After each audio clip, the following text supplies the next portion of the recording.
Good evening, ladies and gentlemen. Welcome to Time Warner Cable Stadium for the 2012 WIAA Girls Soccer State Tournament.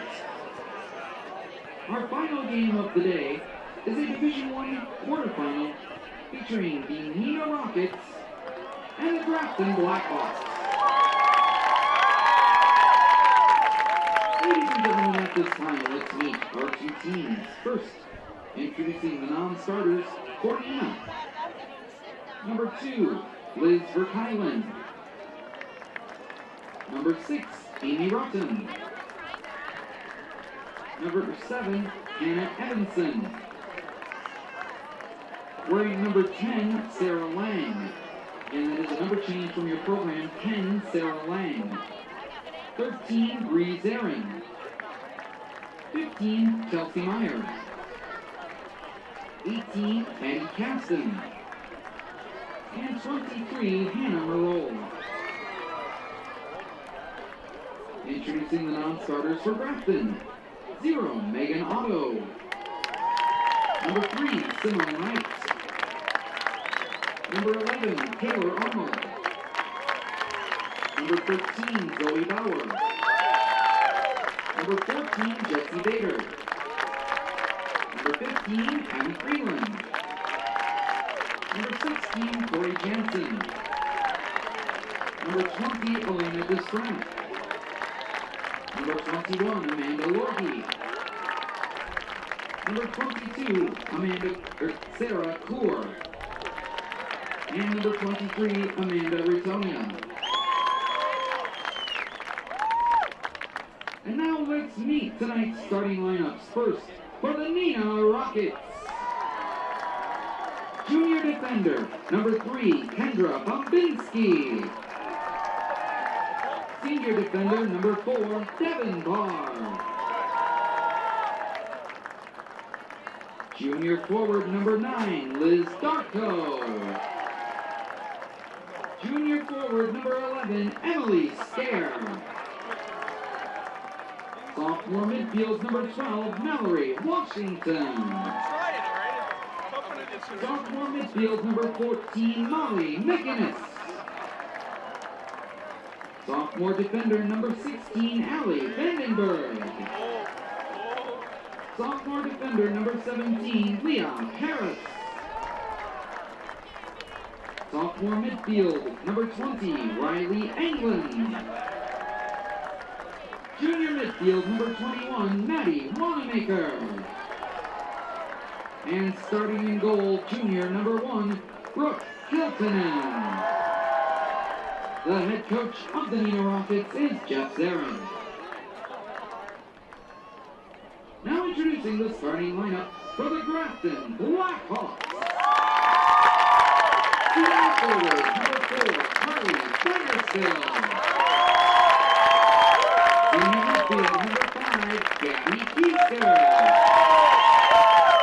Senior midfield, number 6, Emma Batla. Senior midfield, number 7, Tess Sackstrom. Junior defender, number 8, Maddie Hubrecht. Junior midfield, number 9, Alyssa Arnold. Junior forward, number 10, Haley Orlowski. Junior forward, number 17, Angie Mann. Senior forward, number 18, Hannah Knauer. Junior defender, number 18, Audrey Dickman. And starting in goal, senior number 1, Alyssa Fisty. The head coach of the Grafton Blackhawks is Don Arnold. Introducing your officials for this Division I quarterfinal, Todd Mader, Dave Mader, and Peter Morehouse. The 30th annual WIAA Girls Soccer State Tournament continues. Our 4th and final Division I State quarterfinal pits the Neenah Rockets under the Fox Valley Association against the North Shore Conference's Grafton Blackhawks. And a very pleasant good evening from Time Warner Cable Stadium at Uihlein Soccer Park in Milwaukee. We continue our coverage of state soccer on FoxSportsWisconsin.com. My name is Matt Menzel, and the winner of this game is moving on to battle upset special Madison West, able to score 1 goal on their only shot in the entire game, and they eliminate the DSHA Dashers. That semifinal is set to begin at 8 p.m. tomorrow night. Speaking of upsets, Grafton coming off an upset special in their sectional final, knocking off top-ranked Cedarburg Bulldogs, their rivals, doing so by a 5-2 final with the victory. Grafton, 19 victories, 6 defeats, and a couple of ties. 4 victories and 3 defeats in the very good North Shore Conference, which is good enough for a 4th place finish. Neenah, out of the Fox Valley Association, they upset last year's Division I state champions, the Appleton North Lightning. It was a 0-0 tie, but a shootout victory, 4-2. The Rockets, 15 victories, 6 defeats, and a couple of ties after a 3rd place finish in the FVA with 6 victories and 3 defeats. So both of these teams coming off real impressive sectional final victories, and now looking to continue their 2012 season to face Madison West. Rockets in the red and white and black for Grafton. Yeah, the Grafton Blackhawks back here at state for the 10th time and a 5th consecutive appearance. They've been up and down between Division II and Division I. This is their 3rd state appearance in Division I. They were here in 2009, went back to Division II in 2010, and the last 2 seasons now, they've been up to Division I. Last year, losing in a semifinal by way of a shootout to Waukesha West. That coming after they beat their fellow North Shore Conference foe, Whitefish Bay, in a quarterfinal. Maddie Hubrechts on defense for Grafton. And now Carly Fannerstill. One of the biggest bonuses for Grafton when looking up and down this roster for head coach Don Arnold is the fact that Grafton has a number of players that have been on this team now for the last 4 seasons with 4 state qualifications. Knocked down in the box, Tess Safstrom for Grafton on the knockdown. Scoop up by Alyssa Visti. She's got plenty of state experience back for her senior season. The 5'7" goalkeeper has played over 1,900 minutes with 19 goals allowed, a 0.70 goals against average, 101 saves, and she has helped the team register 14 shutouts. For Neenah, the Rockets with the takeaway here. Angie Mann on the centering feed. Fannerstill slowed up, but a scoop up for Brooke Hilton, in the 5'9" junior goalkeeper. Hilton in over 1,800 minutes played with 19 goals allowed. She too below 1 goals against average at 0.83. 113 saves. That's helped the Rockets register 12 shutouts.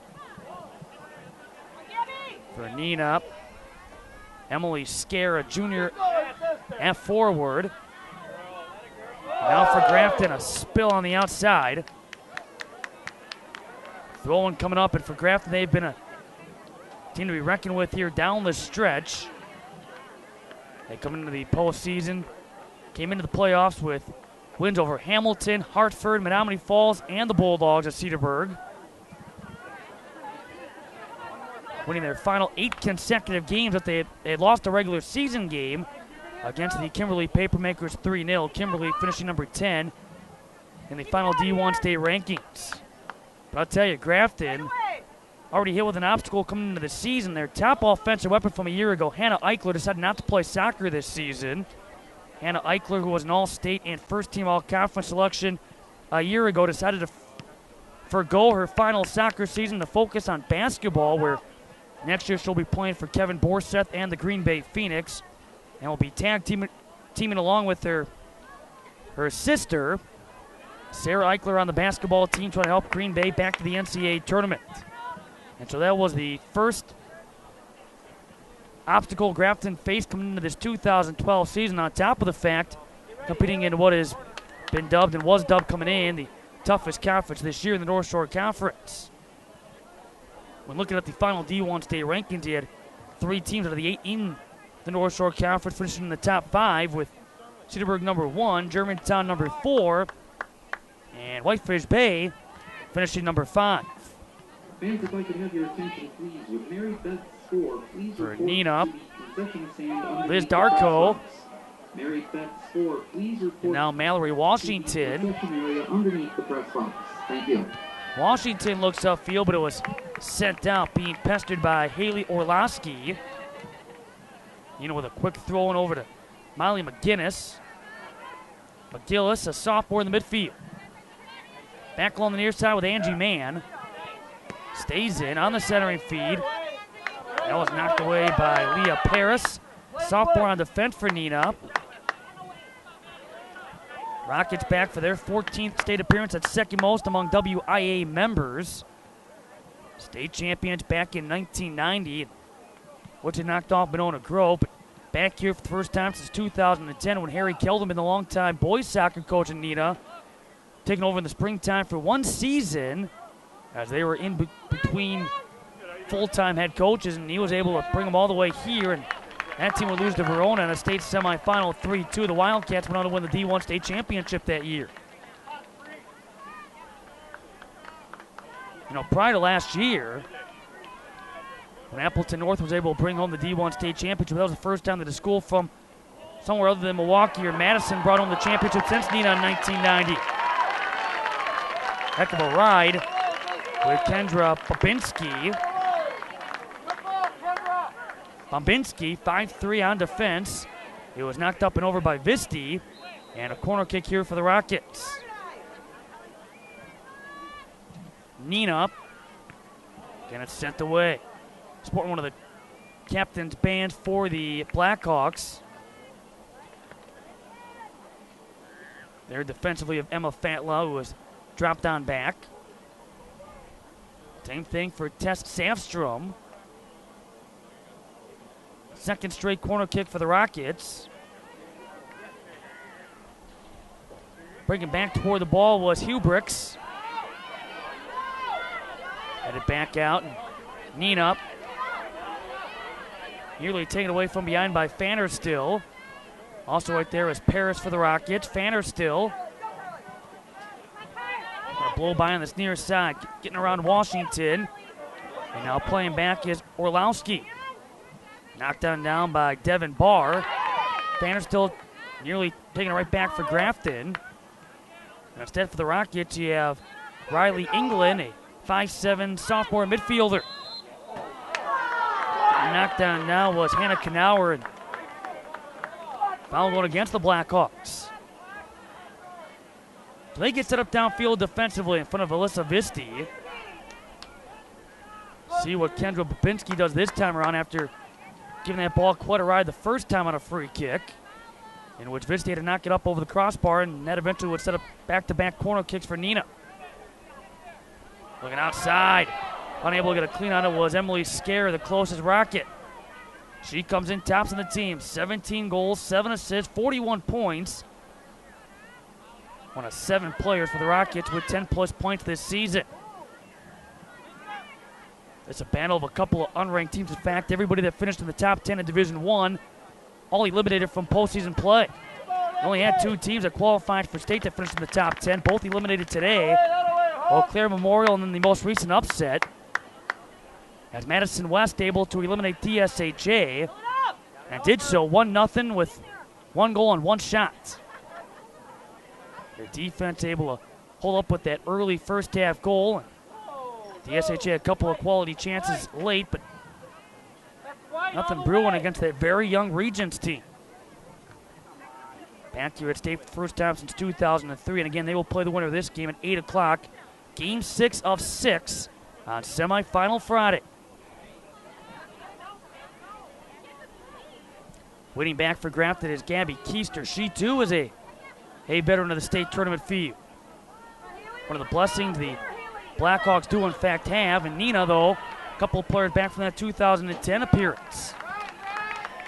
But state champs in 1990, they were runners-up both in 2001 and 2002. Well coached. Both of these teams very well coached. And we mentioned that, Harry Kelderman was the coach during that 2010 run. Well, he took it on for one season and just, again, helped set off that transition from one coach to another, and Jeff Zarin has taken over, and he has been phenomenal.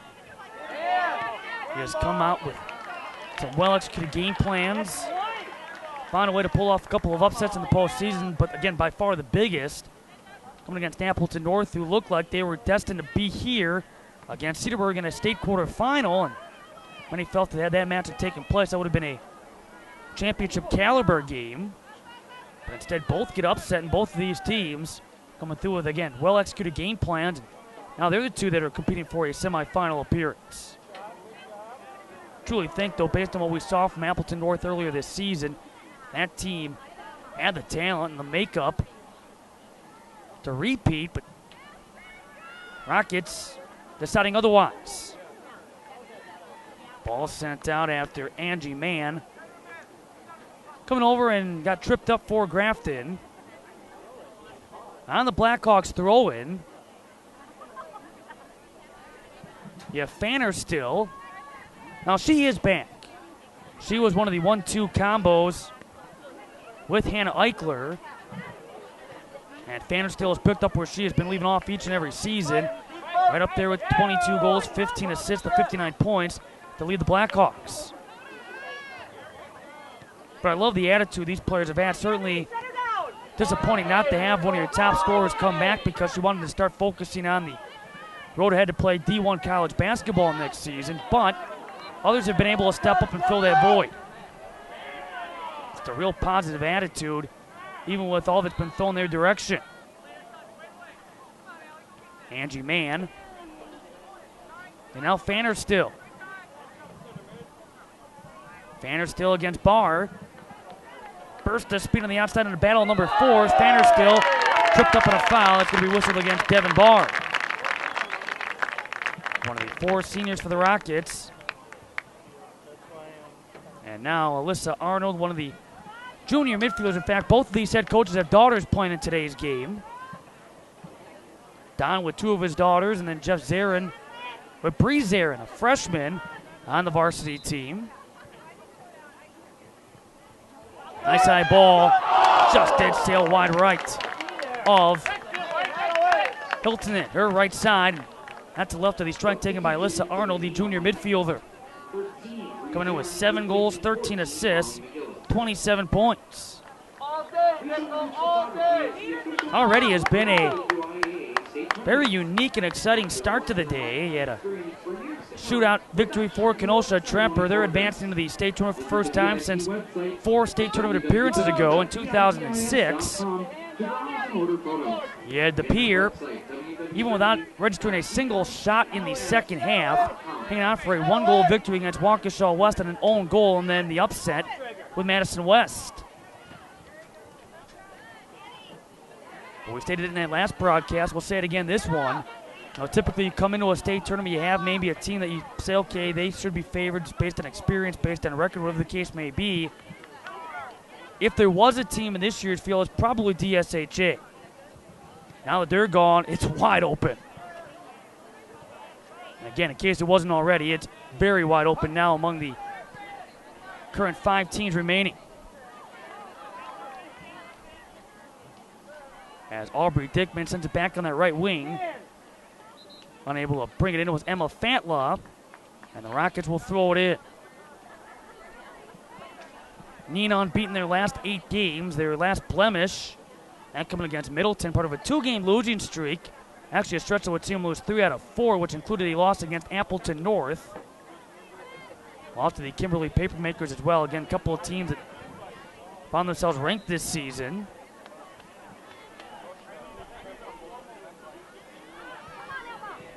Fatlaw, Orlowski, Angie Mann, waits, has to go back after it, being pestered by Babinski.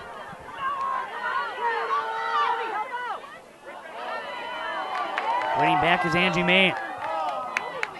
Off the Rocket takeaway for Mallory Washington. That's kicked out of play. Sent across that touchline off the cleat of Emily Scare. Quick toss again for Gabby Keister, and a foul is drawn by Tess Samstrom, the whistle against Riley England. 14th minute scoreless in this D1 state quarterfinal. It's the fourth and final year on the opening day of the 30th annual WIAA Girls Soccer State Tournament. Maddie Hubricks. The bent was sent away by Binsky. And now with Orlowski. That's the left side of Hilton, her left. Registering her 12th shutout in that sectional final win against Appleton North. In the playoffs, the Rockets knocking off West Bend West in a regional semifinal. The West Bend West Spartans 8-0. Beat Fond du Lac 1-0 in a regional final before beating Spash 3-2 in overtime in a sectional semifinal. Then came the upset tie but shootout victory against the Lightning. This is a season that has guaranteed 3 new divisional state champions. Now with Appleton North, Madison Edgewood, and Kettle Moraine Lutheran all being eliminated in postseason play. Alyssa Arnold on the put back out of play, and a goal kick here for Hilton. Look down this lineup for Grafton, though. You have Visti, you have Fannerstill, Keister, Fatla, Safstrom, Hubricks, Alyssa Arnold, along with Angie Mann, Hannah Knauer, Audrey Dickman, and Amanda Lorgie, all back from last year's team. All have been on this team the last 2 years. They have been state qualifiers. Coming back and ready to give it a go once again. They were Division II state runners-up in 2010, falling victim against Catholic Memorial before coming right back last year, and had not been for a shootout, they would have been playing for Division I state championship.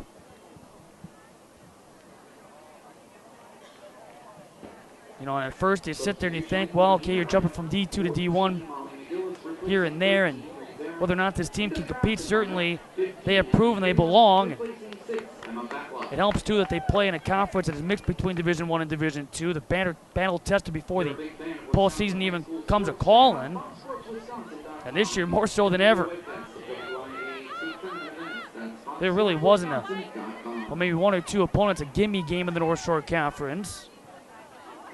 And Grafton again came on late. Able to bounce back. They beat Homestead early on in the season. They lost a tough one against Cedarburg in the regular season, but then again beat Cedarburg, and they did so because they came out and they were very physical. Cedarburg already missing one of their starters due to injury. They lost 2 more due to injury during the course of the game, but a physical approach got in the mindset of the Bulldogs and really controlled that game after they were able to take a 3-2 advantage, would add 2 more and pull away for a 5-2 W. I don't think anybody's real surprised that Grafton won that game, but how they won that game. Now they won it in convincing fashion after they'd beaten the Bulldogs the year before in a sectional final, but did so after the Bulldogs scored an own goal in the overtime periods. Angie Mann. That was knocked away. We'll stay in for the Blackhawks here in the 18th minute. You have Fannerstill, the recipient of the pass. Fannerstill again against Barr. That's been the matchup. That's off Fannerstill for a Devin Barr throw-in. Barr coming in with 6 goals, 4 assists, go along with 16 points. That among the 7 that have been regular contributors to this Neenah offense that comes in with over 62 goals scored this season. But again, they were a shutout for only the 5th time this season in that sectional final, but I say only the 5th because 3 out of those 5 shutouts came in the first 3 games. And things started to click by the 4th game against Sheboygan North. Sheboygan North, a co-conference champ. That with the Pier Redbirds. And the Fox River Classic Conference. Great soccer, though, played all around the Fox Valley and Green Bay area this year. There you go, lift up. Nice high ball, and Grafton a 1-goal lead. Alyssa Arnold on the outside, and Grafton 18 minutes and 17 seconds out in on top of the Rockets.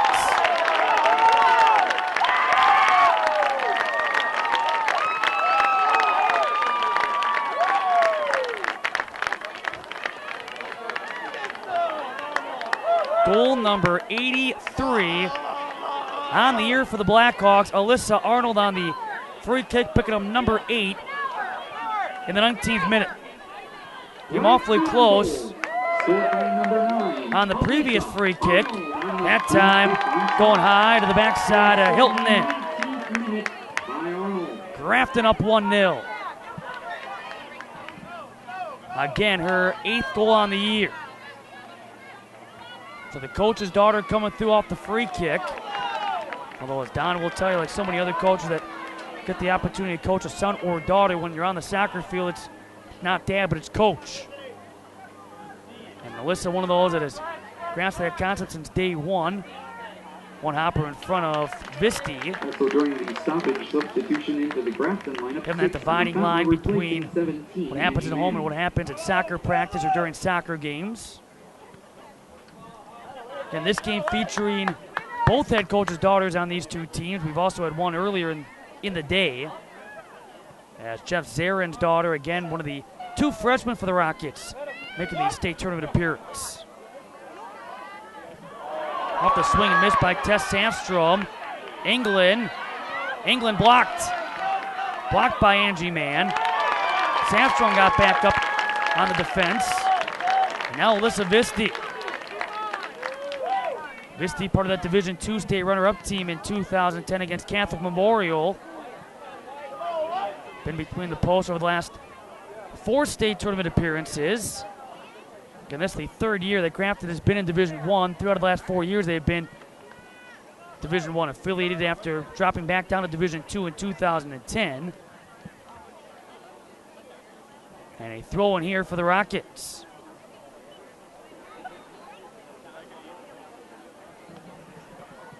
Yeah, Neenah early on, well, it took him a little bit jumping out of the gate.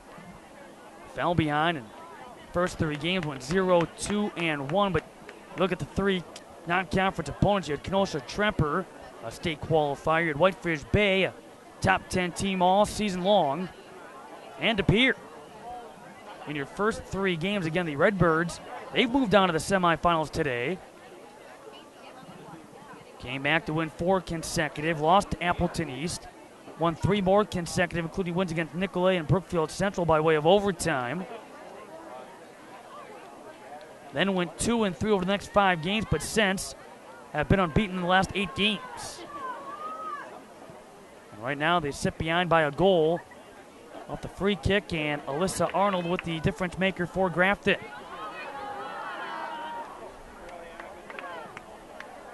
Dickman. Nice through ball for Orlowski. Incoming was Tess Sandstrom. Washington. With her back turn, Allie Vandenberg, a sophomore on defense. And here comes Barr. Fanner still behind. Through ball for McGillis. A little too far out in front. Back in that defensive line, Aubrey Dickman.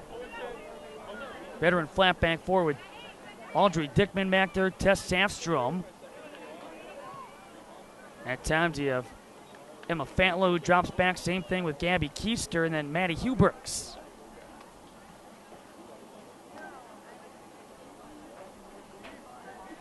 Substitution into the Grafton lineup. Nearly 22 minutes gone by. We were in the first half and a 1-goal lead. Grafton on top of Neenah. Reminder on FoxSportsWisconsin.com. Busy Thursday of state tournament coverage. You can watch 3 games at once. Well, the spring baseball state tournament just about wrapping up in Grand Chute. They're in the 4th inning right now with Sun Prairie on top of Bayport by a 5-0 score. Bayport so far limited to 1 hit. Already Coleman, Division IV state champs. Prescott in extra innings, Division III state champs. And then Portage winning the Division II state championship. We have spring state baseball and then softball over in Madison. The Division I side is, from a quarterfinal standpoint, in the book. Germantown knocking off Spass 3-2 in the most recent game, and now it's on a Division II semifinal action. Baldwin Woodville against West De Pere. And Monroe against Plymouth coming up to wrap up the day on day one in Madison here on FoxSportsWisconsin.com. And of course, softball and soccer will continue tomorrow, and then the championships to be crowned on Saturday. Here for soccer, we get our coverage underway at 9 a.m. tomorrow. The first of 6 on the Division III side with St. Mary's Central against Lake Country Lutheran / University Lake School Co-op, making their first ever state tournament appearance. St. Mary's Central back at state for the 7th time, all within the last 8 seasons.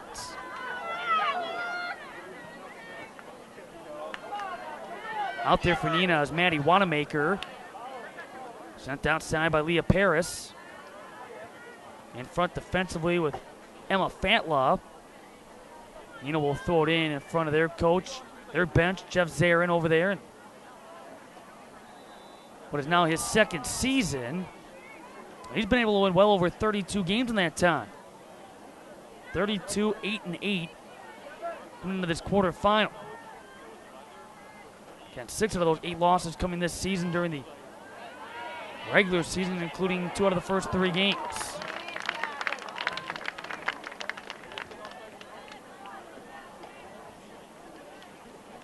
Visti.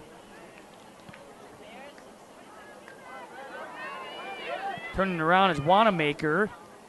Fanner still. Getting knocked down was Abby Freeland. So a rocket foul. Freeland against Riley England. Set up here with Maddie Hubricks.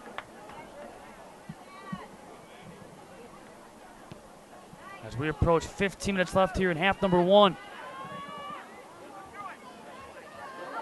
Ahead for Fanner still. Coming way out was Brooke Hilton in. She'll get back after some defensive help, including Devin Barr coming over to take charge in the box. On the turn with Abby Freeland. It's going to be a corner kick set up for Grafton.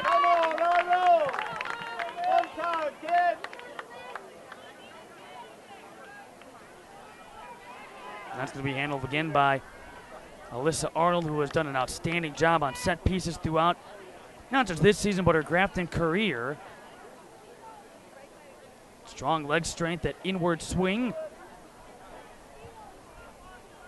Safstrom will be one of the focal points. Ball flying over that head, and now back out on the reload for Hubricks.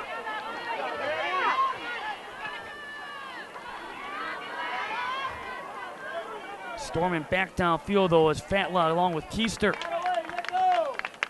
Fatlaw waits back. Out to the Rockets. 27th minute. For Neenah on the Fox Valley Association. This season they were a couple of games back. Appleton North along with Kimberly, a couple of ranked teams finishing as co-conference champs 8-0-1. Yeah, Neenah in a 3rd place tie with the Appleton East Patriots. Fond du Lac along with Oshkosh West and Kakana in that conversation as well. But a conference season that would see the Lightning outscore their conference foes 31-2. Beat their opponents by, again, nearly 3 goals per contest. Same thing for Neenah, where they, again, in league play, had some dominating performances in which, again, they would outscore their opponents about 3.2 to 0.9 throughout league play. Kept on the ground by England. Ended up outscoring their conference foes en route to a 3rd place tie, 29-8. And again, coming into this one with 61 tallies, having allowed 19 to the opposition. Now 20 with the Grafton goal. Nice first step. With Angie Mann down the middle. The ball redirected for Emma Fatlaw. A great first step. Saw that pass coming from a good distance. Hilton in. That's off the head of Safstrom. On back with Knauer. She's guilty of the foul.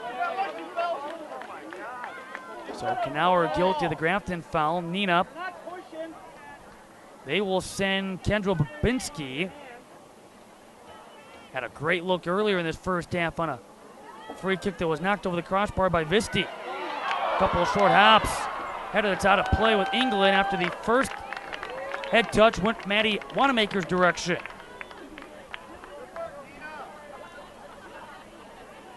Wanamaker, a 5'9" junior, after the send-in by Kendra Babinski.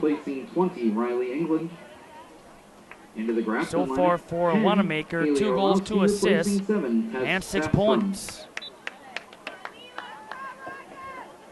29th minute. A gorgeous night for soccer, and this is the 4th and final game on day 1. Expected some nice weather throughout the 3 days here in Milwaukee. Certainly not disappointed by today's turnout. The wind has died down. It was a little bit breezy earlier, but again, nothing too significant.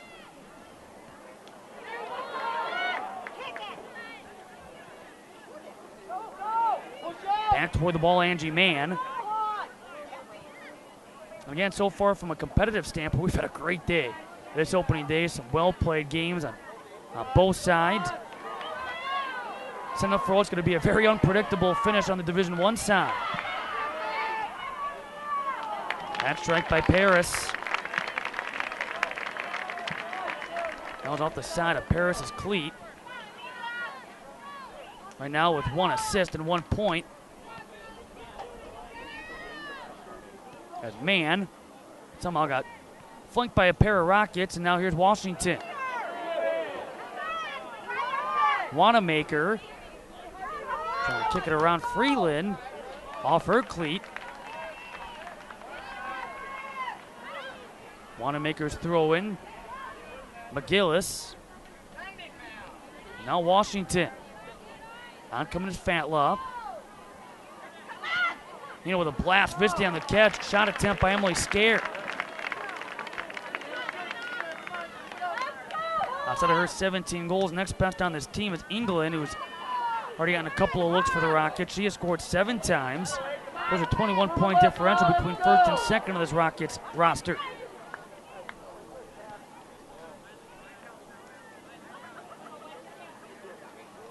One touch by Paris. Dickman.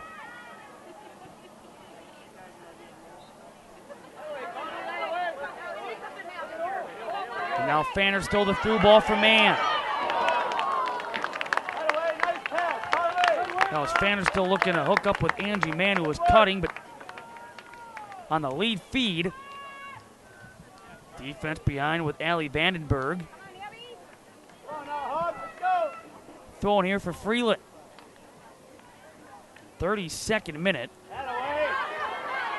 Off the right cleat of Fatla.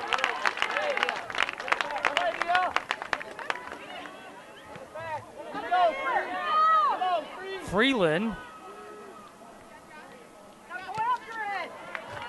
Dumped downfield now with Scare. In front of her, though, is Gabby Keister, sporting one of the captain's bands. Keister. Now taken away by Wanamaker. Dickman. Gonna go outside with Orlowski. Orlowski with Amy Rotten oncoming, the junior midfielder. So far, Rotten's been able to register 6 points as well, with a couple of goals and a couple of assists to her credit.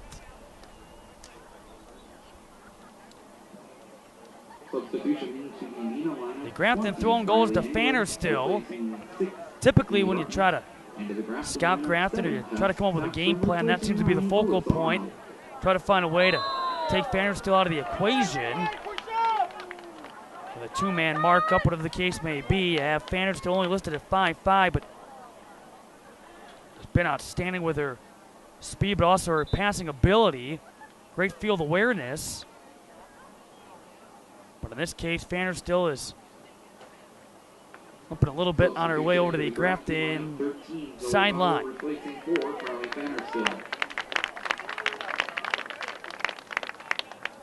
But she is one of those players, and it's been this way all 4 years, is hard to slow down. As McGillis on the centering feed. Rockets, the disadvantage. And knocked it away. back the other way comes Knauer. Now Grafton with numbers. That pass was knocked away by Babinski. Only they have the backup from Devin Barr. So we'll stay with the Blackhawks on the outside with Hubricks. 34th minute.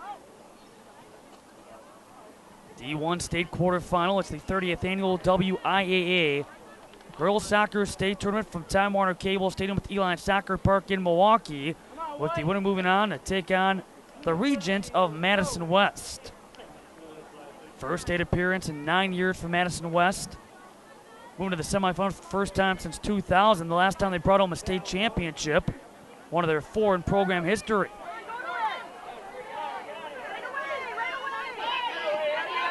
In fact, when you look at the state tournament, the way things have played out in Division I only twice since 1990.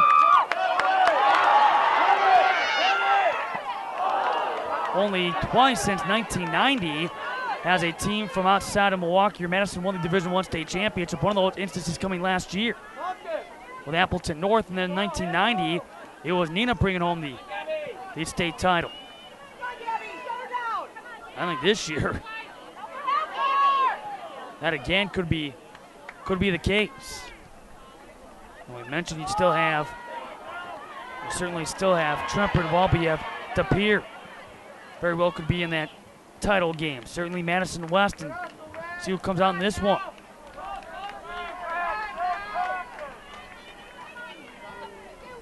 But you have Grafton, a number 6 seed in their sectional, a 4th place finisher in the North Shore Conference. That about the midway point in the NSC. Madison West was a number 16 in their sectional. Case in point, the wild and wacky year it has been. Good luck on predicting the way things will turn out, because things have worked for the underdog so far this season.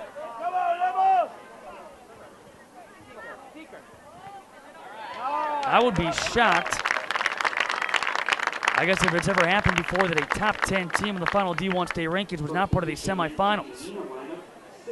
Going to happen this year, but usually you have, I'd say, about 5 out of the 10 teams that were ranked at the end of the regular season state qualifiers, give or take. 5 out of the 10. This year, only 2 getting this far, and again, both of those teams, Eau Claire Memorial and DSHA, all eliminated. Off the corner kick, a header to the backside of Hilton net.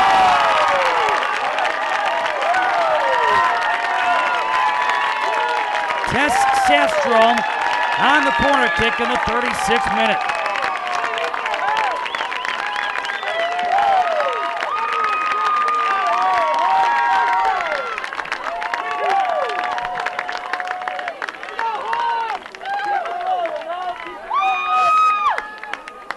So Tess Safstrom, the backside of the ball flew by Hilton then. And the Blackhawks a 2-goal lead in this 36th minute. Safstrom, 8th goal. Alyssa Arnold picking up point number 3 in this quarterfinal. Trying to add another. Rebound. Man was there. She goes head over heels.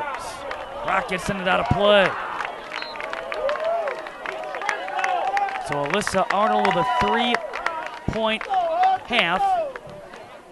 Now with 8 goals to go along with 14 assists. Hooking up with Safstrom on that corner kick. Substitution into the Grafton lineup, 13, Zoe Bauer replacing 15, Abby Freeland. 37th minute now, a 2-goal lead. Blackhawks ahead of the Neenah Rockets. Grafton trying to get a step closer to their 2nd ever state championship. Their only other came in Division II back in 1997. Lots of soccer to be played. You always hear that 2-goal lead is the worst to have, and Eau Claire Memorial found that out firsthand in the first quarterfinal.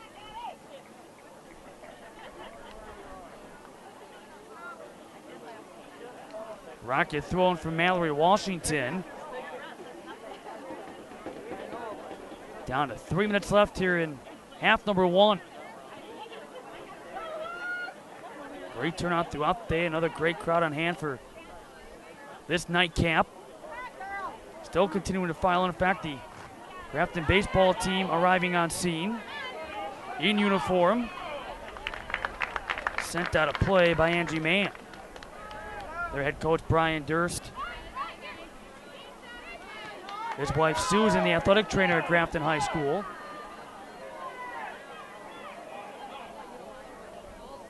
Orlowski. And Grafton will set it up for the goal kick here in the 38th minute. The Grafton athletic program, that some big news coming out of their basketball program the other day, in which Bob Morandi, who did a great job turning around that girls basketball team, is now taking over the boys basketball head coaching job. That team made some strides this past season, not in the years past. Zoe Bauer. England. 39th minute. For the Rockets, Maddie Wanamaker will flip it back as Devin Barr.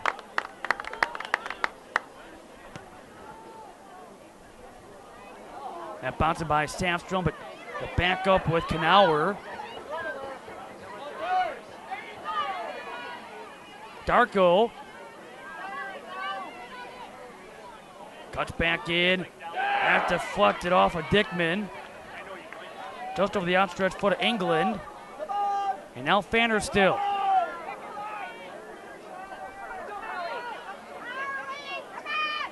Carly Fanner still looking upfield. Only option was Bauer. Then that was taken away by Babinski. Oh, yeah. Now down to 45 seconds left till halftime. So Grafton able to score 2 here in this first half. Alyssa Arnold with the free kick and picking up the assist on a corner kick. Headed on in by Tess Safstrom.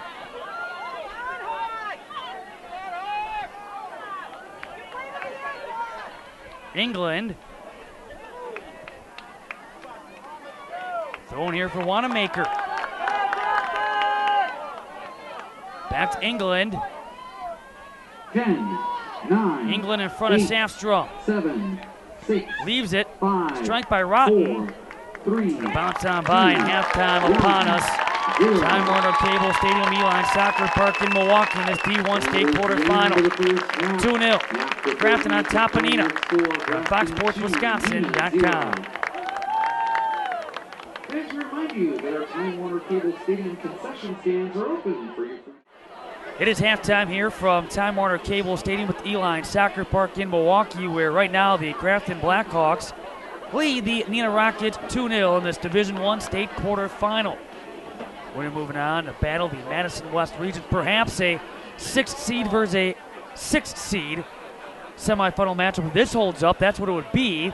But again, Madison West coming out of their bracket as a 6th seed and Grafton in the same position out of what they used to call the bracket from heck. When you look at who was in it, pretty much the who's who of Southeast Wisconsin among the top 10 in Division I.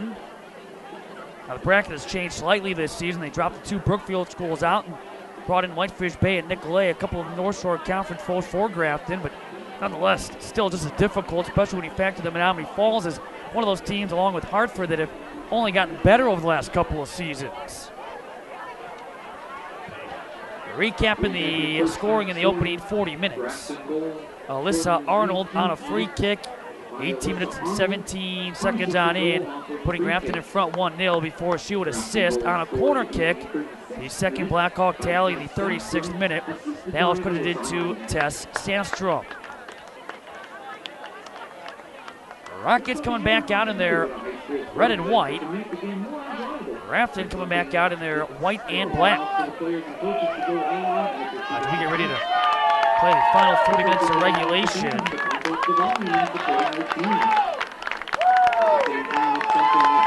This is really, in all the years that we have been here covering the state soccer tournament, this might be the most wide open field we have seen yet. One of those as we sit here, again, having prepared for the 8 teams here in Division I, and trying to figure out what to expect, just can't. And this is one of those two where, again, if you end up having Neenah's able to come back, or Grafton, whatever the case may be, you wonder how they stack up against Madison West. Certainly Madison West with the upset. Only had one shot the entire game and scored in the 1-0 victory against DSHA. You would factor the winner of this game, again, would be favored against Madison West, but again, this is just a funny sport. One bounce your direction changes everything, as the Regents found out. One through ball, perfect placement. That's the game. Throw in the Angie Man. We'll do it again. It's going to be Neenah possession. We had a game earlier today, as we mentioned, that was thought to be over. You're inside of 10 minutes left in regulation. Eau Claire Memorial with momentum, taking a 3-1 lead. High fives all around, jumping for joy. And next thing you know, the joy goes to concern. All of a sudden, disappointment. With the Tremper Trojans rallying to score 2 in the final few minutes. A scoreless overtime, a scoreless second overtime, and a 4-2 Trojan victory by way of a shootout. Mallory Washington. Rockets trying to follow the Trojans' path, rally from a 2-goal deficit. They've come close thanks to Kendra Babinski. Babinski on a free kick that was knocked up and over by Visti.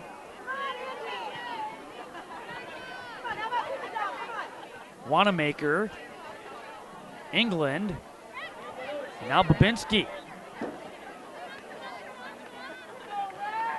Here is Wanamaker. That is knocked out by Fatla, who will throw it in. Head up over the head of Vandenberg, and waiting back again is Babinski.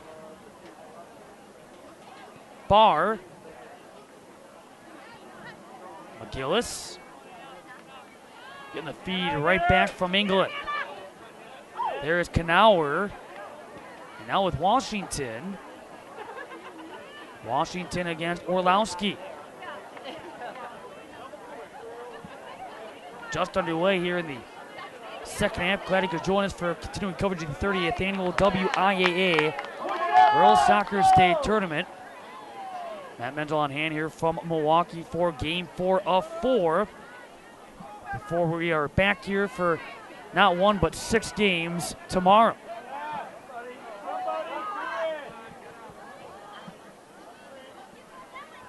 McGillis. Got a sent towards Scare. Looking for it. And a late break, and Safstrom will clear. Angie Mann oncoming for Grafton. Battling against Wanamaker before the feed goes to Fanner. Still, she's back out there after we saw her limping a little bit back toward the sideline during the duration of the first half. Able to give it a start here in half number 2. Throw in for Fatla. Bounces by Angie Mann. Swung in by Wanamaker. And Fanner still. Oncoming is Alyssa Arnold, who already a 3-point quarterfinal performance. Paris. Over with McGillis.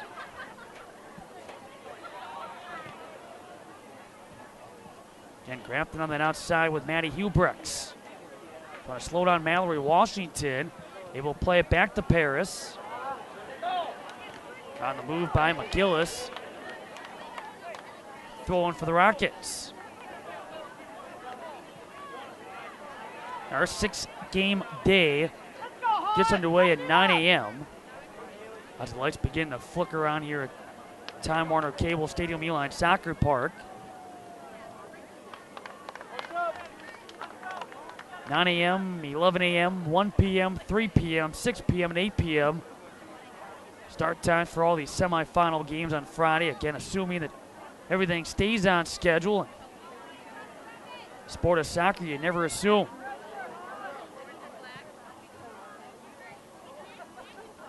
That one off the head with Emily Scare. Out it comes to Emma Fatlaw. Trying to connect with Fannerstill. She breaks for it. She's got a 1v1. Carly Fannerstill, Grafton a 3-goal lead.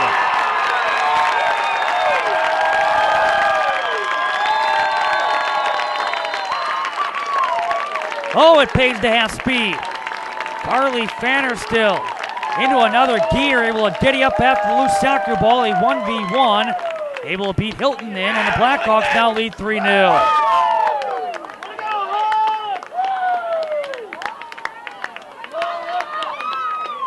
For Fannerstill, her team leading 23rd goal. And she was able to beat Hilton in and Grafton a commanding 3-goal advantage. For Grafton, that being their 89th goal on the season. 89 goals, averaging about 3.2 a game. They give up about 0.7. A team that in conference play had outscored their opponents 25-7. And again, Fannerstill a big reason why. No, it's worth repeating because I know we brought it up in the first half from a scoring standpoint. Scoring was thought to be down this year for Grafton without their top scorer back, deciding not to play and again to focus on basketball. But Fannerstill has picked it up and has helped this team up their production per game. Fannerstill again has always been one of their top scorers, but we're talking 14, 15 goals, and already now she has 23.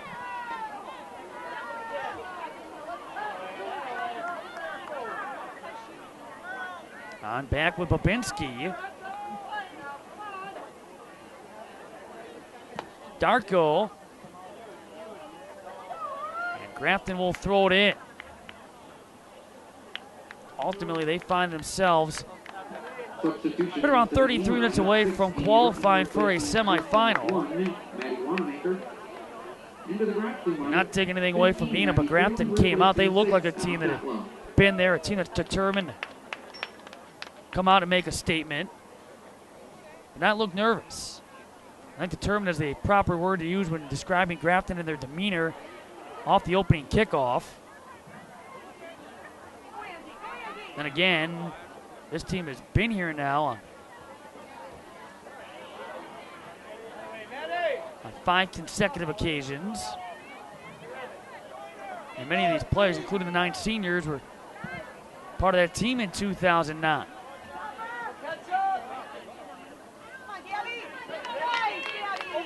Here it's Freeland. On the outside, trying to go around Rotten.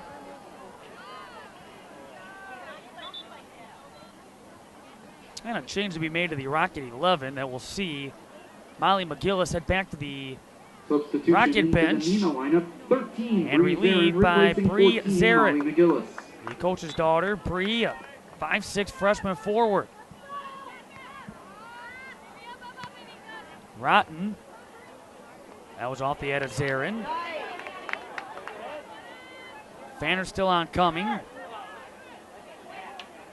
We were talking about that in the first half with her ability and with her speed, the no-quit attitude. And you saw it on full display with that third Grafton goal. And all of a sudden, she saw it loose, had the angle, able to put it into another gear and had the breakaway. And a yellow to be handed out. Official timeout, and Gabby Keister will be sent off with the yellow.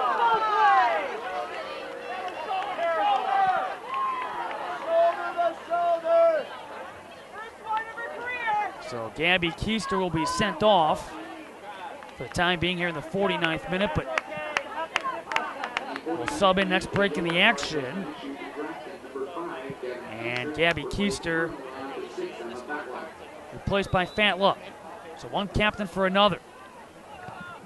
Babinski, booming kick out of here. Haven't talked about it during this broadcast, but what a job they have done here at Time Warner Cable Stadium, Uihlein Soccer Park. The first time we have seen the latest stage in the renovation project. I bring that up because as you look toward that, what would be the south end of the field, typically you'd be seeing that ball flying over the goal and towards some bleachers that are no longer there. Same thing behind the team bench areas. Has opened up, and with the new bleachers here on this near side. Still seats about the same as, at least for the fans from a state tournament standpoint, as it did in years past. Of course, the field turf has been down there for a couple of years. A step down now is the new fenced-in area. Blacktop, the walkway area down below. But just remarkable when in fact it was, what, about 3, 4, 5 years ago that we all sat here and saw the standing water on that field, the natural grass, or what was left of the grass after that big rainstorm. And a few short years later, outstanding setting. Not that it wasn't back then, but an outstanding setting, even more so now with this field turf, the new bleachers, the backdrop here at Time Warner Cable Stadium, Uihlein Soccer Park for this event. With that turf, and it's no secret from a speed standpoint, things have really picked up. Good pacing of these games. One of those adjustments teams make, and those that aren't used to playing on turf find ways to get themselves acclimated with what to expect days before. Even Catholic Memorial, who was a team that, yeah, they played on this turf, practicing at Carroll University this week to, again, just to acclimate themselves with what to expect, the bouncing of the ball, and execute their game plan as they go into play tomorrow in Division II play. They have Appleton Xavier at 3 p.m. tomorrow in Division II semifinal action. Fanner still.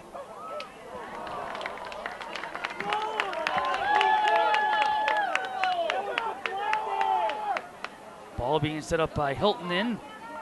And the goal kick here for Kendra Babinski.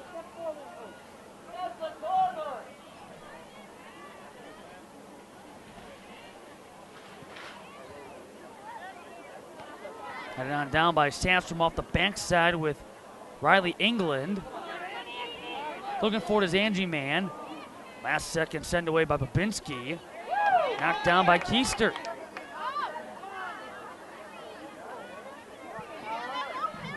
Knauer on the wing for Freeland.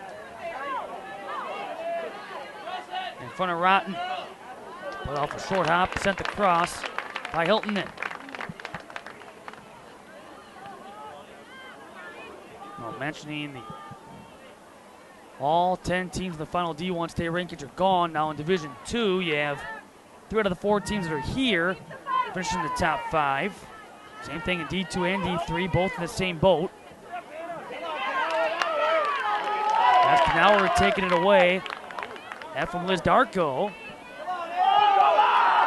That first D3 game, you have St. Mary Central. They were number 1 for most of the season in Division III. Will come into play tomorrow with 22 victories, 1 defeat, and a couple of ties. They have Lake Country Lutheran University Lake School Co-op. Number 2 in Division III, a nice intriguing semifinal matchup to get our day started at 9 a.m. 1 against 2.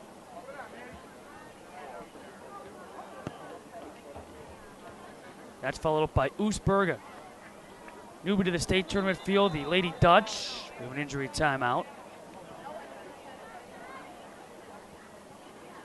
They take on the Prairie School, finished number 4 in Division III. Riley England back up after shook up on the last play.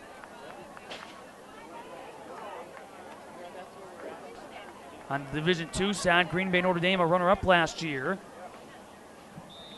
Like so many teams on the Division I side, a very young team. They will play against Mount Horeb, number 2 in Division II. Appleton Xavier finishing number 3, and then Catholic Memorial, number 1. So Coach Berg's team will be back here for another another try at bringing home that Division II state title. Last doing so against Grafton in 2010. Substitution into the Neenah lineup. 2, Liz Uihlein replacing Safstrom will lead for Grafton. Into the Grafton lineup. 6, Emma Fatla replacing Liz Uihlein as Safstrom. is in. Fatla back for the Blackhawks here in the 55th minute. That is sent out of play by Gabby Keister. Again, we know from a Division I standpoint that Tremper, along with De Beer, our first D1 semi at approximately 6 p.m. in Madison West. Right now, it's looking like they will play Grafton unless Neenah able to play comeback. Still plenty of time to do so. Grafton has had most of that play on the right side of the midfield. Take down there with Paris. Play on for Fanner still. That's wide.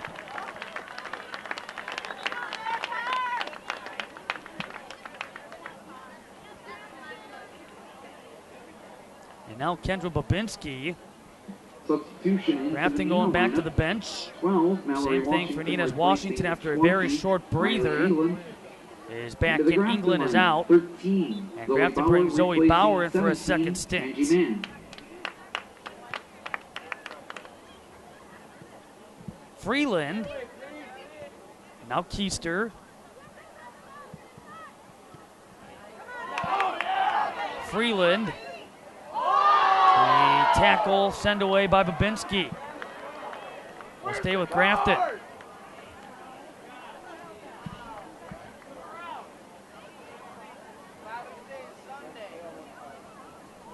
That's going to be thrown in for Grafton on this near side. Right to Fanner still.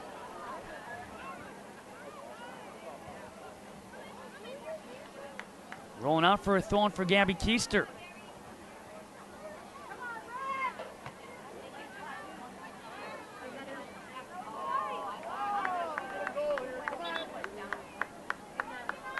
Neenah back to the bench. Substitution. Out goes Liz Darko. 13, In comes replacing 9, Liz Darko. Play on Sports. Molly McGillis. We Were Young Productions is the official videographer And of here the is the WIAA tournament. Neenah throw in that's going to be headed right back out by Maddie For Hubricks. years to come. These DVDs make great gifts for family and friends. To purchase your keepsake DVDs, log on to Hooper on a lofty throw. It again is sent back out by Bree Zarin. Freeland.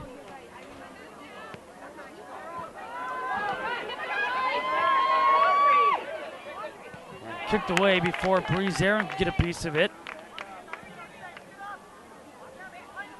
Now looking at the way things played out in Division I this season, as far as the top 10 goes, you had the Cedarburg Bulldogs #1 pretty much all year. Their only blemish came in a sectional final against Grafton. Otherwise, they had one tie. That came against Hartford in May.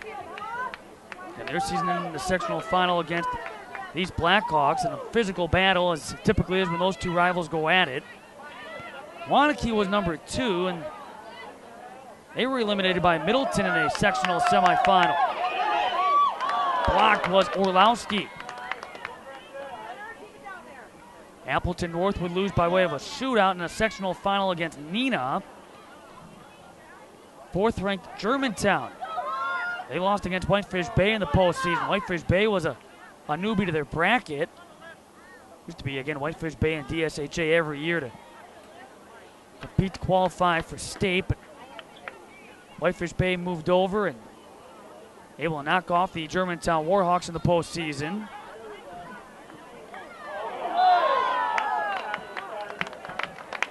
Whitefish Bay, that was in a regional final. They would go on to lose to the Cedarburg Bulldogs in a sectional semifinal 2-1. That's the number 5th-ranked team and 5th-ranked team in Division I. And Eau Claire Memorial eliminated today at state by way of a tie but a shootout loss. In the D1 state quarterfinal, they were the 6th-ranked team. Headed up and knocked away by Visti after the header by Babinski. And Visti is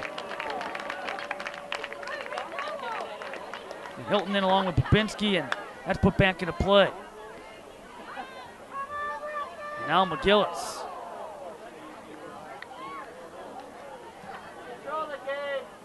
Yeah, DSAJ ranked 7th. They were eliminated today. Giving up just one shot, but it was a goal to Madison West. Hartford had a good team out of the Wisconsin Lower 10 Conference. 8th ranked team, the Orioles. They lost in a regional final against Grafton 2-1.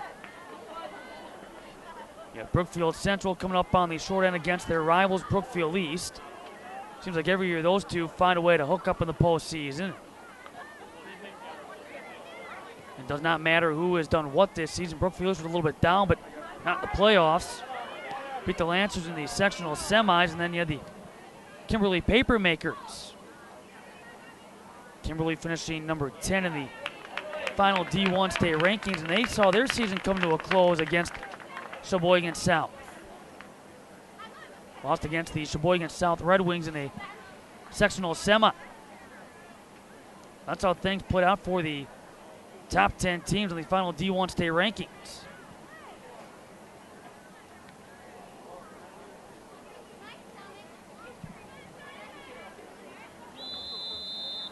Here in the 60th minute, now 61st. Foul against Fanner still.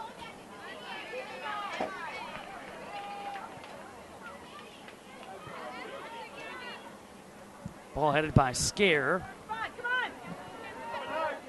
And now with Gabby Keister. Zarin against Keister.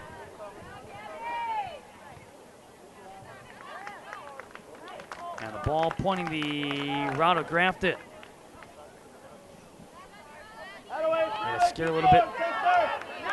A few minutes ago in which Brooke Hilton then tested by her own teammate Kendra Babinski. Here's Fanner still.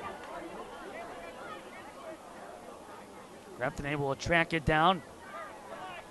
Hook back up with Alyssa Arnold, the junior midfielder. Sent away by Barr.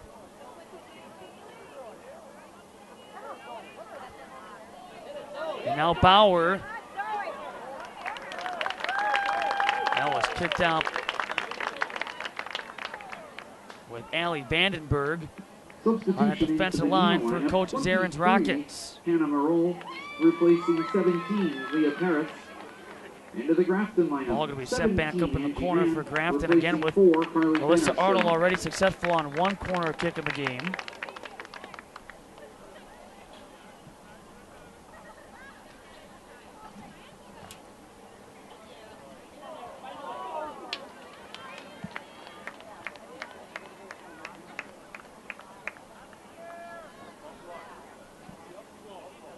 Brooke Hilton in. Right in front of Hannah Knauer. It was McGillis. Leads it off for Washington. And now Miley McGillis outside again with that time Zarin on the break. Washington waited back. For Kylan, the senior who has subbed in here in the second half. Back toward the feet of Zarin. 63rd minute.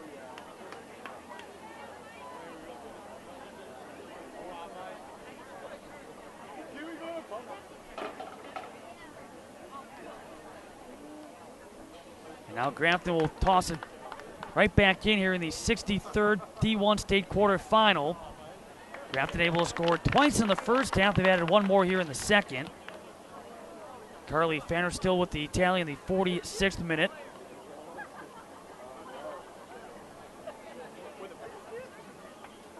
Another throw in here.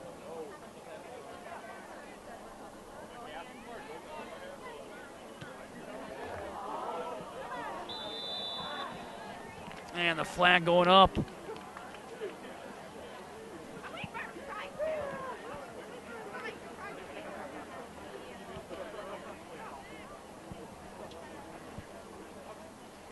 Kendra Babinski from the spot of the offsides. Backpedaling is Angie Mann.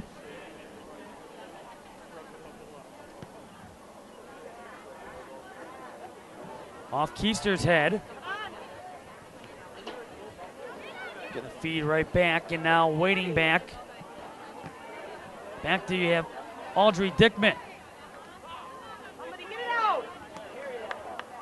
Over it goes with Zoe Bauer. There with Devin Barr.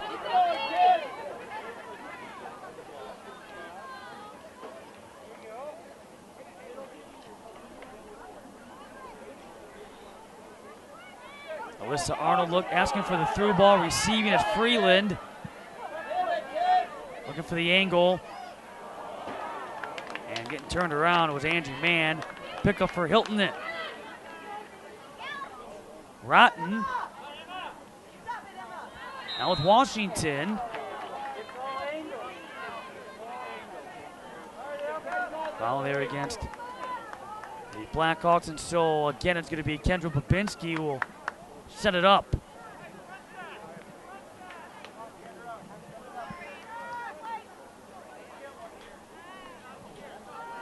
On the out-of-town WIAA scoreboard as far as state softball goes on this Thursday night.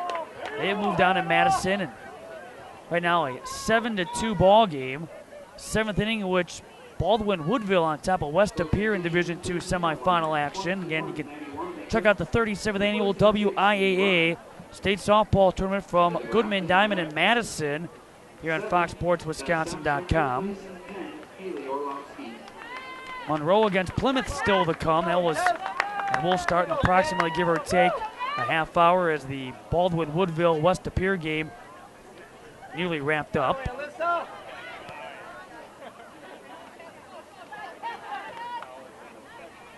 And another successful spring baseball state tournament from Grand Chute is in the book as Sun Prairie able to knock off Bayport in 5 innings, 13-1.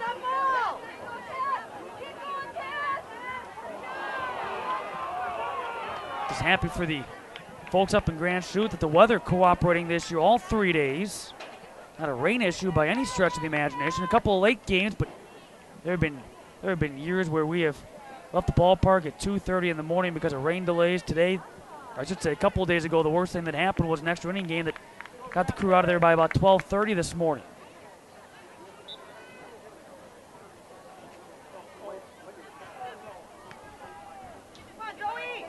Speaking of renovations, we talk about the renovation here. Same thing at Fox City Stadium in Grand Chute, about to go under a huge renovation in time for next year's spring baseball state tournament. That's going to involve some new luxury suites, expanded concourse areas, new facade, brand new banquet hall as well. That's expected to be done in time for the Timber Rattlers 2013 season opener.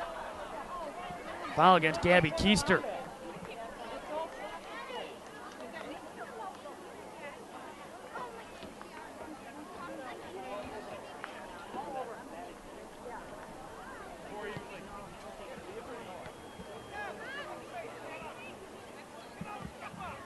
McGillis, a couple of short hops for Alyssa Visti.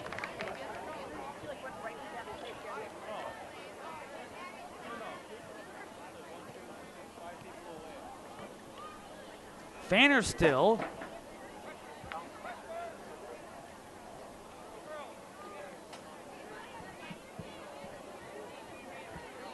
Rockets will send it across. Scare. That was kicked behind McGillis. And sent out a play up top with Wanamaker.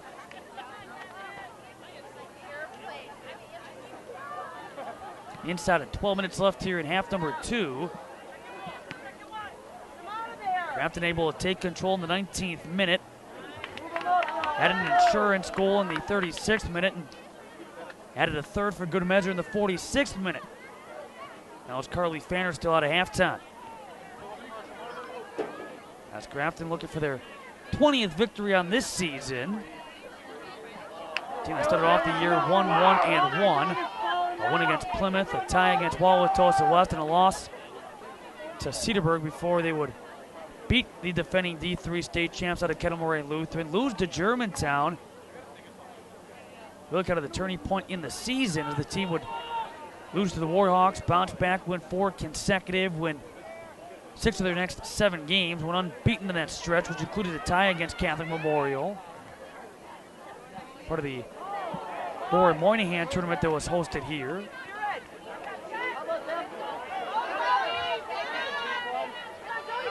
Otherwise, only other losses the rest of the way came against Waukesha South, Whitefish Bay, Seymour, and Kimberly.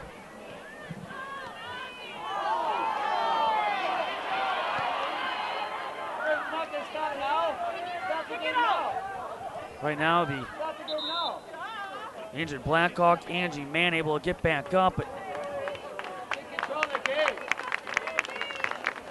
after a physical play, battling with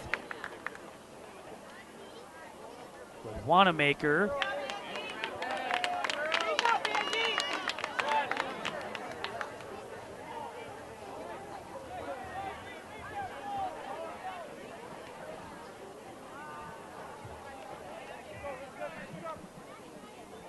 Here in the 70th minute.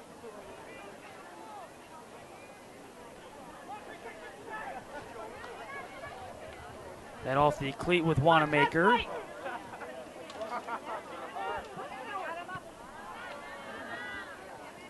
Now Wanamaker with the header as she lunges in front of Zoe Bauer. And a foul against Emma Fatla. Set up for the Rockets with Devin Barr.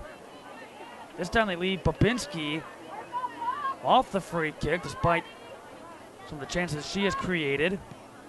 Barr keeping it on the ground. Out it comes to Wanamaker. That was blocked by Angie Mann. Got it right back toward Molly McGillis. And that one's going to fly out of play.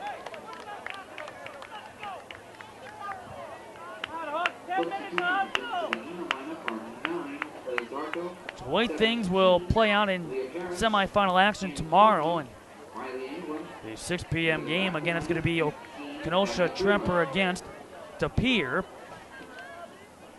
And the winner of that game will get the winner of the 8 p.m. semifinal. Shape it up to be Grafton against Madison West. And a couple of 6 seeds in their respective brackets will meet in a semifinal in the championship for Division I. Slated to take place at 2 p.m. on Saturday. Grafton trying to get to the D1 championship game for the first time, and this their 3rd season in Division I. They've been in the semis in the past. Again, that coming last season, ended in a tie, and then lost the shootout to Waukesha West, who was a runner-up for the 2nd time in 3 seasons. That's a Wolverines team to keep an eye on in the future. A young team this year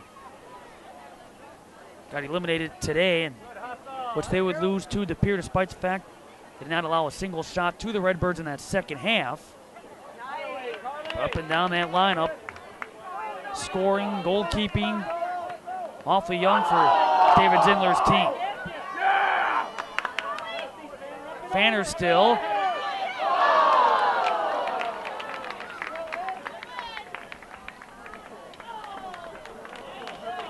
Set up for a goal kick.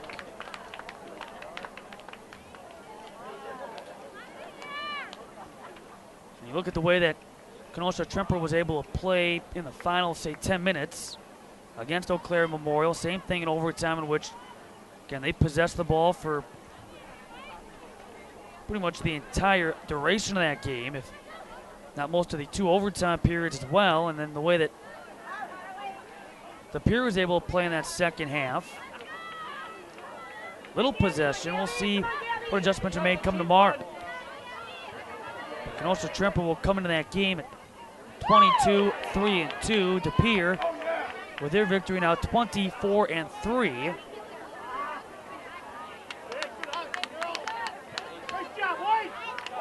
But the Redbirds did do a real nice job defensively, not allowing, they didn't have many shots, none in that second half. Only gave up a couple to Waukesha West, and only one of these shots the entire game for the Wolverines out of the 4 they had on goal. Madison West will come in with 16 victories, 7 defeats, and a couple of ties. Grafton with a victory in this one will improve to 26-2.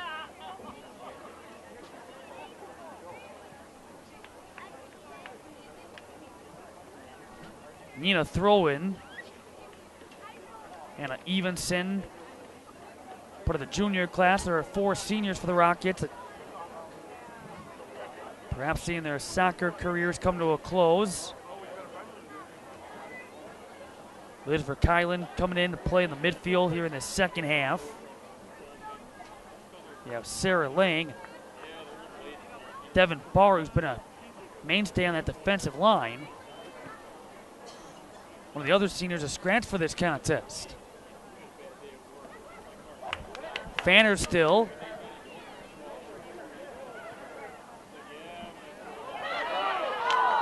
Just missed, connected with Sandstrom.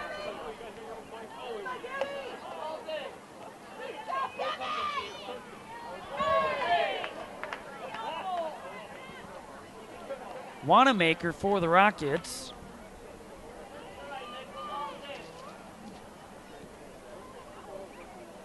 As Neenah will make some changes, which we'll see Mallory Washington among the two to into the Neenah lineup. sub on in. Kelsey Meyer Also on in is Kelsey Meyer for the first time. She's a sophomore, listed as both a midfielder and a backup goalkeeper. She's actually played about 30 minutes between the posts as a backup to Hilton in. Haley Orlowski replacing 13. Alyssa Arnold in the battle there against Leah Paris.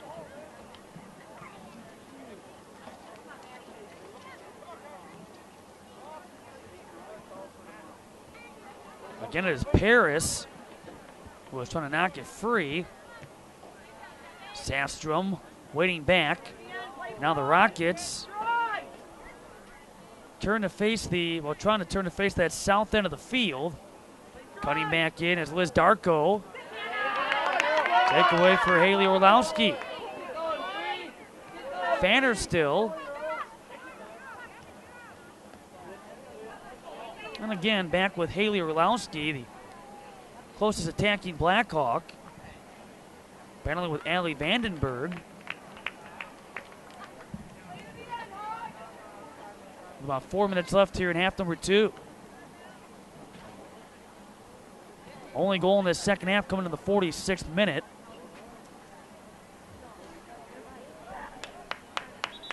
Grafton with a 2-goal lead at the break. And came back out here, and again, extra bounce in their step with the determination. Even with halftime adjustments being made.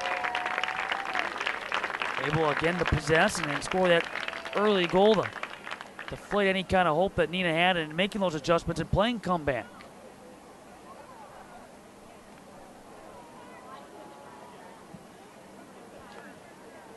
This 3-goal lead allowing Grafton to start to empty out their bench a little bit.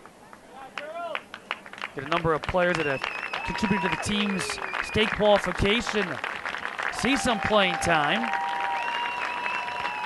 Substitution into the Neenah lineup, 7. Neenah brings Hannah into the Grafton lineup, Evanson 16, in, the Corey junior Jansen, defender. 21, Amanda Lorgie. You have Lorgie, Jansen, Amanda Lorgie, a senior, and Corey Jansen in her senior season.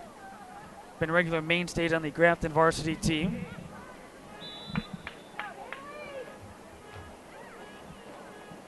Inside of 3 minutes.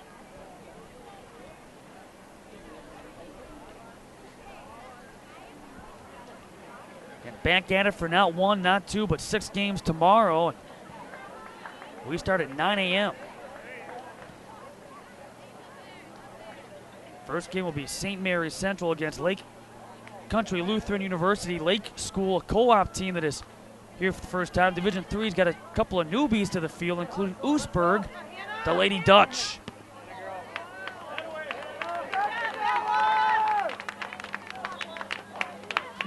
Grafton, along with Madison West, will be that 6th and final game.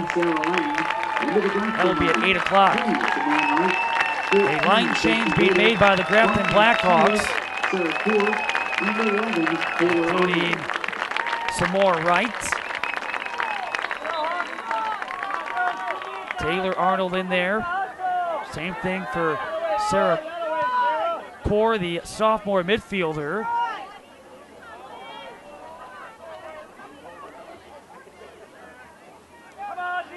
Really only a couple of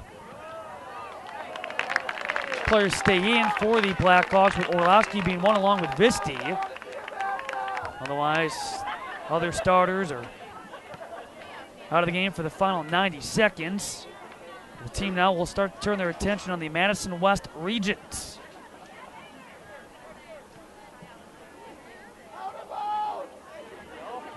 The beauty of sports, though, raise your hand if you had Madison West against Grafton in a Division I state semifinal. The beauty of the sport, the beauty of playing the game, you just never know. Got a couple, again, number 6 seeds all the way into the state semis, and one of them will be playing for the championship on Saturday.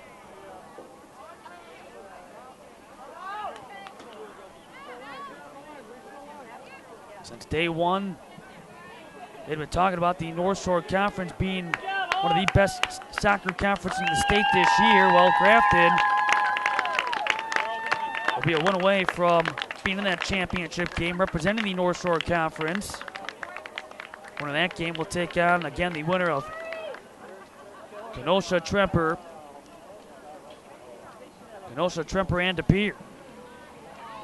6 p.m. D1 semifinal. Final seconds tick down. The first day of the 30th annual WIAA Girls Soccer State Tournament in the book. Grafton a 3-0 victory over the Neenah Rockets, scoring 2 in the first half, adding 1 more in the second. And again, they set themselves up for a date with Madison West. That taking place at 8 p.m. D1 state semifinal tomorrow, right back here in Milwaukee. Our coverage of the 30th annual WIAA Girls Soccer State Tournament gets underway with game 1 of 6. That beginning at 9 a.m., our first of 2 Division III semis.